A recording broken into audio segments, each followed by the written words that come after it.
Baik, assalamualaikum warahmatullahi wabarakatuh.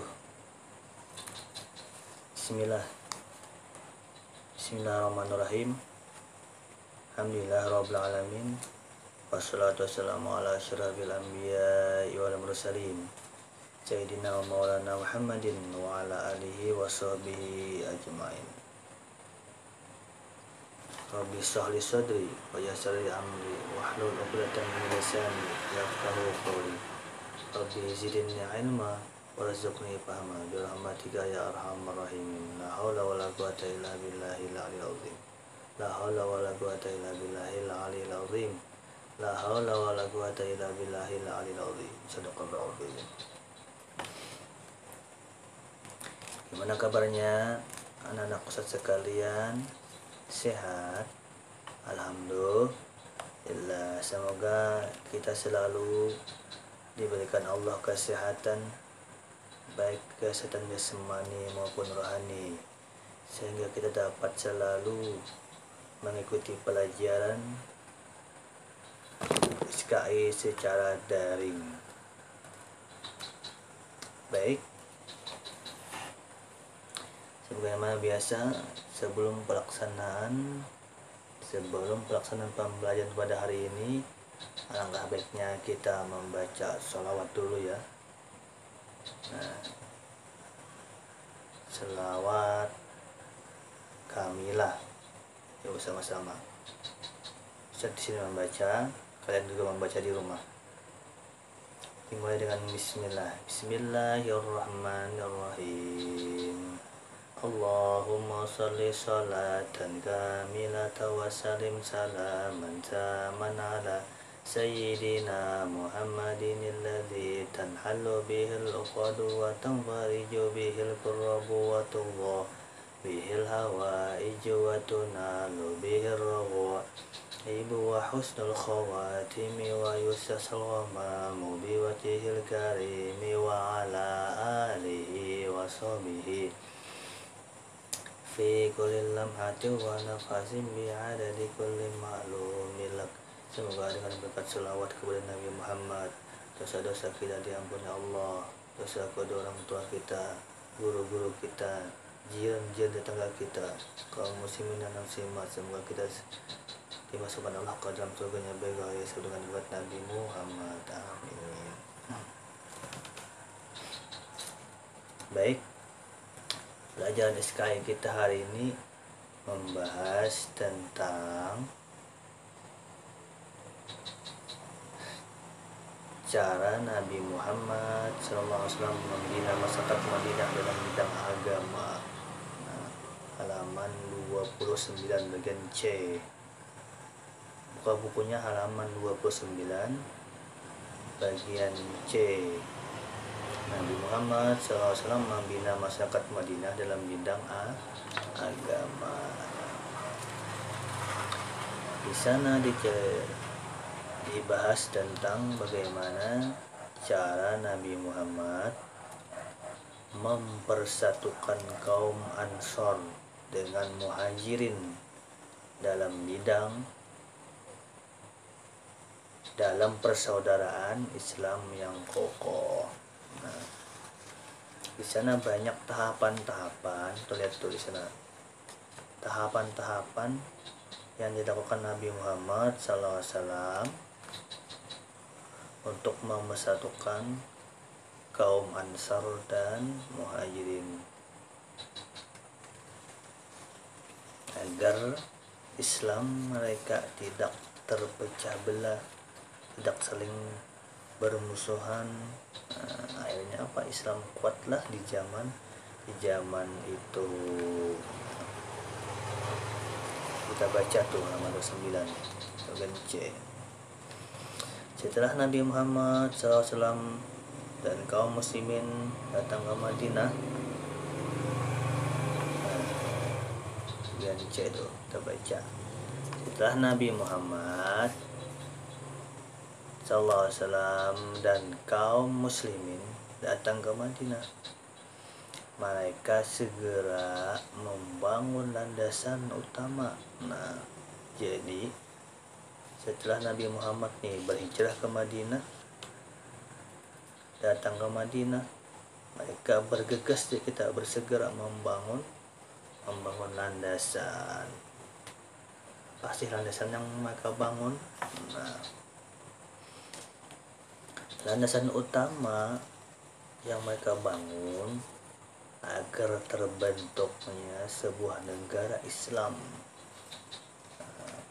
Mereka membangun landasan itu agar Islam di zaman mereka itu maju, bertambah banyak. Maka mereka perlu membangun landasan, antara lain landasan itu adalah pertama,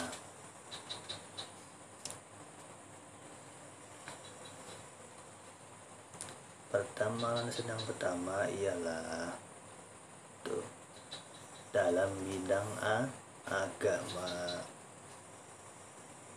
Nabi Muhammad dan para sahabat membangun landasan dalam bidang agama. Antara lain apa sih isinya? Nah, satu, tuh lihat tuh di bukunya tuh, lihat, membangun tempat ibadah. Nah, yang mereka dahulukan dalam bidang agama apa sih? Ini membangun tempat ibadah atau masjid-masjid. Gunanya untuk apa? Untuk tempat ibadah, musyawarah, dan kegiatan masyarakat. Selain tempat ibadah, masjid di zaman Nabi Muhammad itu juga dapat digunakan untuk bermusyawarah dan kegiatan kemasyarakatan, seperti apalagi rapat-rapat, seperti apalagi perkumpulan untuk membicarakan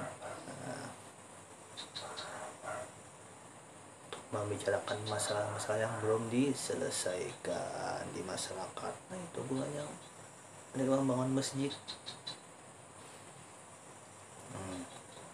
Yang kedua apa? Dalam bidang agama tadi, Nabi Muhammad dan para sahabatnya, yang kedua membangun pusat latihan dan pendidikan yang diajarkan Nabi Muhammad. Nah, Nabi Muhammad pada zaman itu selain membangun masjid, Nabi Muhammad juga membangun pusat latihan. Nah, pusat latihan tersebut yang dibangun oleh Nabi Muhammad. Nabi Muhammad yang membangun, Nabi Muhammad pula yang mengajarkan, baik mengajarkan ilmu, bermuamalah, mengajarkan tata cara berperang. Nabi Muhammad luar biasa, Nabi Muhammad. Sidin yang membangun, dengan para sahabat Sidin pulang yang jadi guru. Nah, luar biasa loh Nabi Muhammad orang. Demi agama rela Nabi Muhammad itu lelah aja, bahasa kita jatuh, tidak pandang lelah.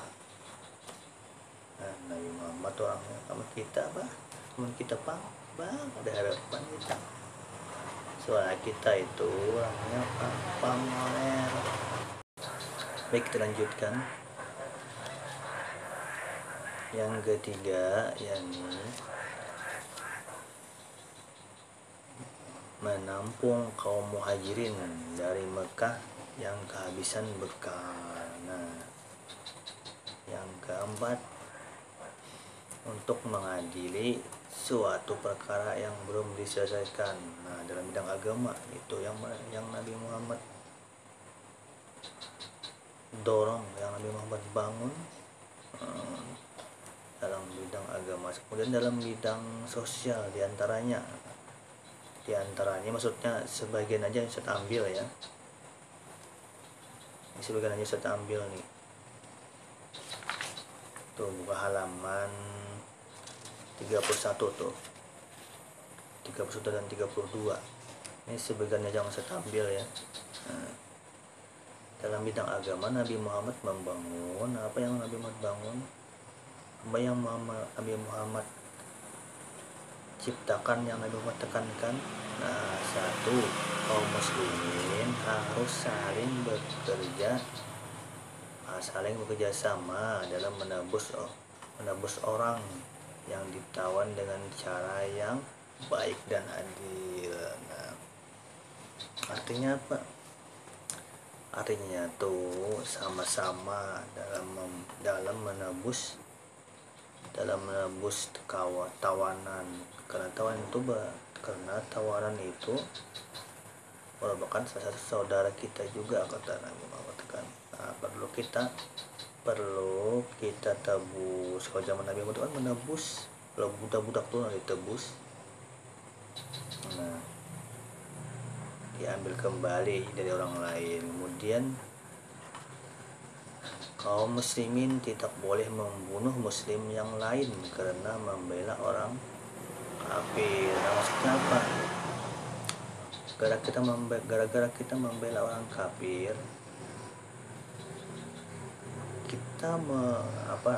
kita berani membunuh muslim saudara kita yang lain. Nah, itu kada boleh tuh, gara-gara membela orang kafir. Nah, itu nasihat Nabi dalam bidang sosial, kata Nabi. Kemudian yang ketiga dalam bidang sosial lagi, antaranya ketiga yang saya ambil nih ya. Nah, kaum muslimin tidak boleh membantu orang kafir dengan tidak memperhatikan muslim lainnya. Nah, kayak tadi juga, ada temannya yang kesusahan, muslim yang kesusahan misalnya, kemudian muslim yang lain ini tidak tahu-tahu, nah, tidak menghiraukan. Nah, maka janganlah kayak gitu, kata Rasulullah. Karena cerita itu Rasulullah tuh tidak bisa melihat orang dalam kesusahan, maka Rasulullah langsung turun tangan. Ada suatu cerita tuh, ketika itu kan Rasulullah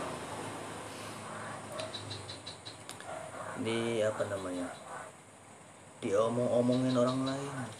Yang mau ngomongin itu siapa? Orang kafir lagi. Kemudian orang kafir itu buta. Nah, setelah itu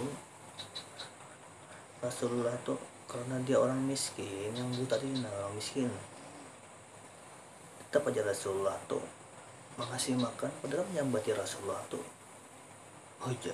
Muhammad tuh orangnya pendusta, Nabi Muhammad tuh orang suka sihir, jangan percaya kalian. Orang kafir mau ngomongin Rasulullah kayak gitu. Apa yang tindakan Rasulullah? Tetapnya Rasulullah tuh menolong, kasihan Rasulullah. Karena kata Rasulullah, dia tuh tidak tahu bahwasanya aku ini utusan Allah. Nah, suatu saat meninggal Rasulullah. Setelah meninggal, datanglah Abu Bakar Siddiq. Nah,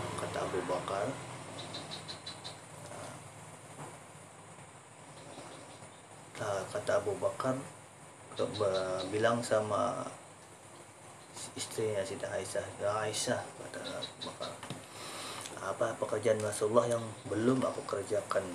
Nah, kemudian berceritalah Aisyah,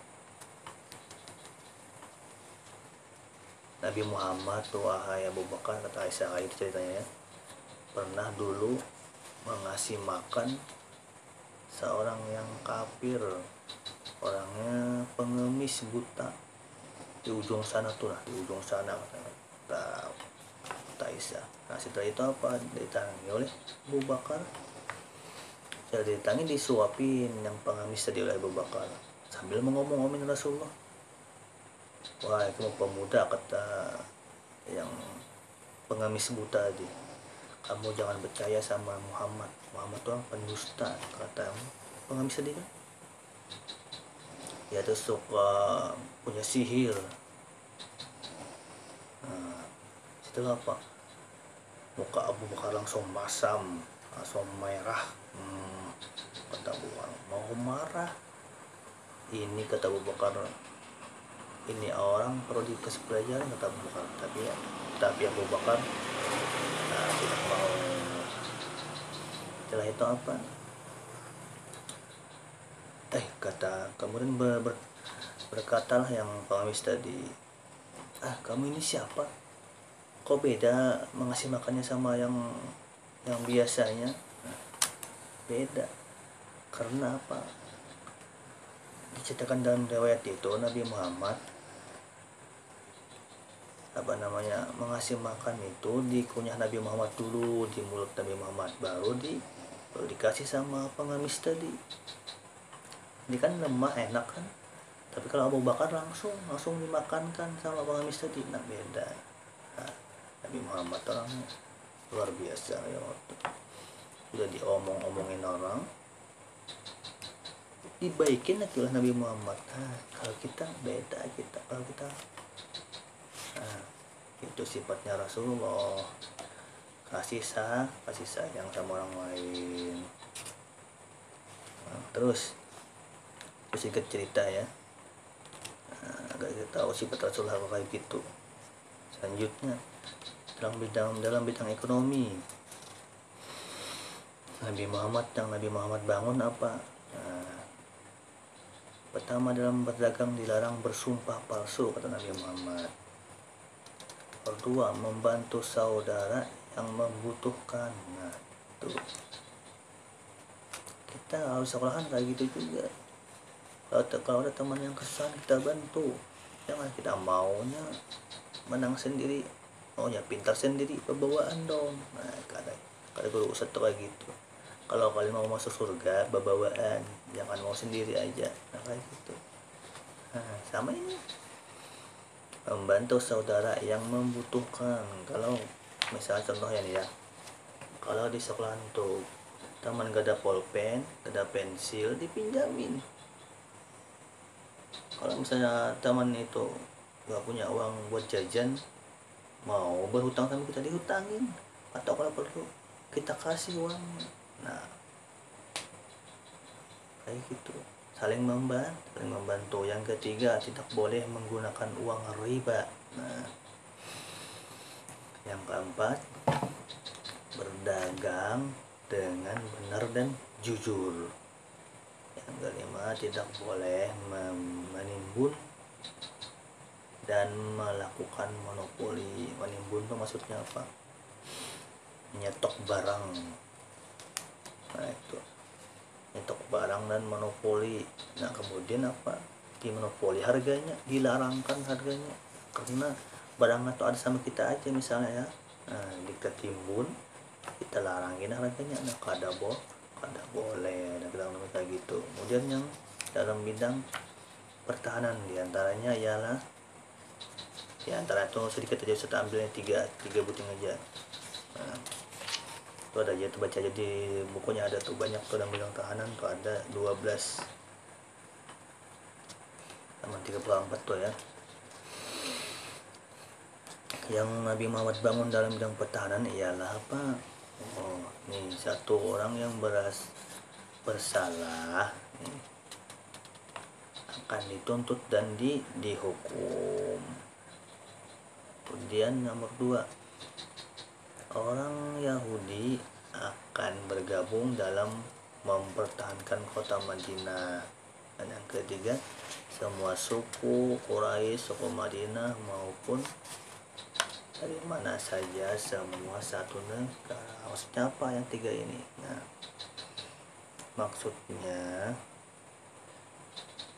sesama masyarakat Madinah, orang-orang Quraisy nih, nah sesama satu kota di Madinah tuh, meskipun yang Islam, yang Yahudi, Nasrani, jangan saling berpecah belah. Demi apa? Demi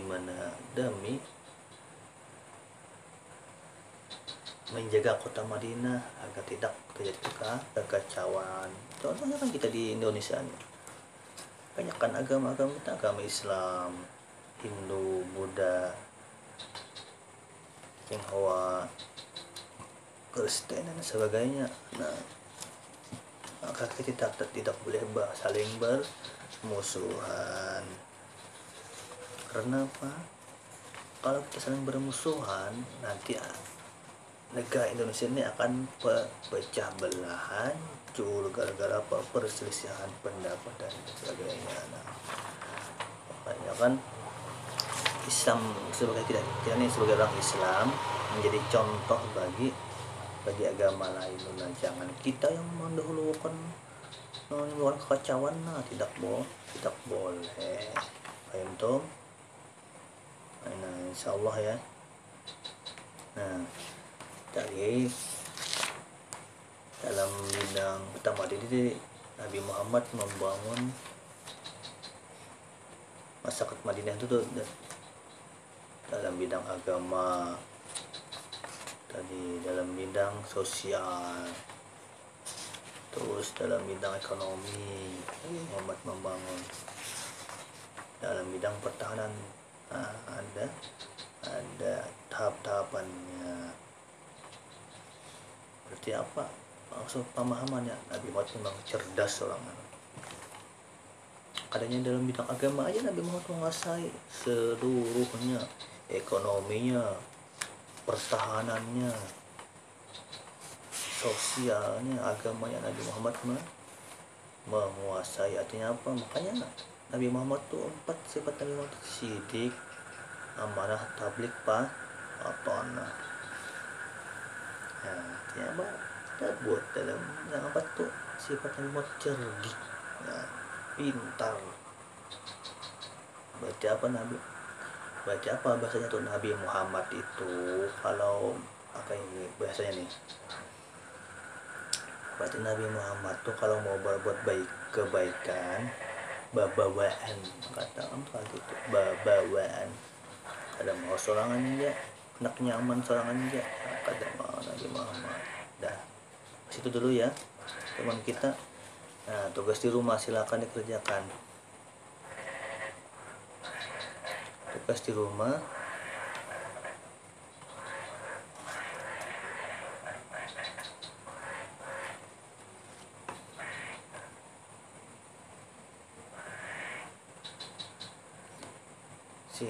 di rumah silakan kalian kerjakan. Menjawab soal latihan bagian B halaman 43 tuh. Nah, jawab soal bagian B halaman 43 dari nomor 1 sampai nomor 10, dan tugasnya seperti biasa dipoto dan dikirim lewat WA Ustaz pribadi. Waktunya 1 minggu. Oke, paham tuh? Paham. Nah, insyaallah. Nah, cukup sekian pertemuan kita di video ini. Ustaz salah hilap mohon maaf apabila ada kata-kata yang salah, yang kurang dipaham dan kurang berkenan di hati anak-anak sekalian. Ustaz sekali lagi minta maaf, minta ridho. Semoga pertemuan kita ini menjadi berkah bagi kita semua. Selamat mengerjakan. Ustaz akhiri. Assalamualaikum warahmatullahi wabarakatuh.